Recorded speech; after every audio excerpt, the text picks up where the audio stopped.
बदन मेरा मिट्टी का, सांसें मेरी उधार हैं। घमंड करूं तो किस बात का, हम सब तो किराएदार हैं। एक विद्वान ने बताया कि इस दुनिया का सबसे बड़ा डर है अपनों को खोने का डर।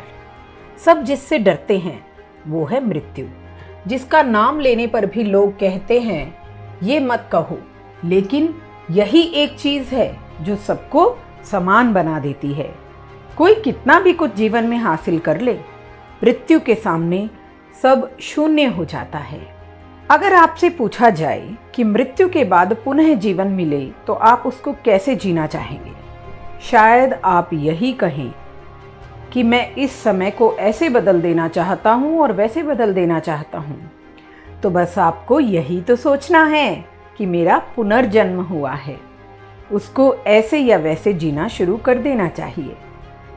आपने कभी सोचा है कि मृत्यु का डर नहीं होता तो दुनिया कितनी बदल जाती। दुनिया में बुरे विचारों वाले असुरों की ताकत और बढ़ जाती। दुनिया में इंसान पशु बन जाता। मृत्यु ने हमारे अंदर एक भय पैदा किया है कि तुम इतने बड़े भी नहीं हो जितना खुद को मान बैठे हो, और इसी भय ने इंसान को इंसान बने रहने पर मजबूर किया है। राजकुमार सिद्धार्थ गौतम, जो हिमालय की तलहटी में एक राज्य में पैदा हुए, उनके पैदा होने पर राजा ने बड़े बड़े ज्ञानी ज्योतिषियों को उनकी जन्म कुंडली दिखाई, और लगभग सभी का एक मत था कि यह राजकुमार चाहे तो बहुत बड़ा सम्राट बनेगा या भगवान तुल्य एक महान ऋषि बनेगा। अब राजा ने ऋषि न बन जाए, इस डर से उसको महल के अंदर ही शिक्षा और युद्ध कला का ज्ञान दिलवाना आरंभ कर दिया। धीरे धीरे वह जवान हो गए और उनकी एक राजकुमारी से शादी भी करवा दी गई, और थोड़े ही समय में उनको एक पुत्र रत्न की प्राप्ति हुई।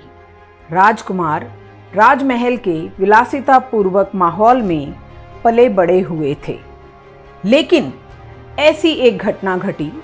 वह महल के बाहर घूमने निकले तो उन्हें 3 लोग मिले, एक बीमार आदमी, एक वृद्ध आदमी और एक अर्थी पर, जिसे शमशान में ले जाया जा रहा था।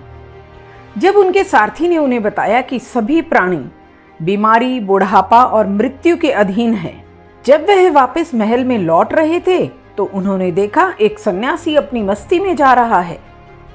इसके बाद सिद्धार्थ गौतम ने तप किया। सिद्धार्थ से बुद्ध हो जाने की यात्रा किसी ने कितनी बढ़िया बात कही है। आंखें बंद होने से पहले ही खुल जाएं तो वही आंखों का खुल जाना है।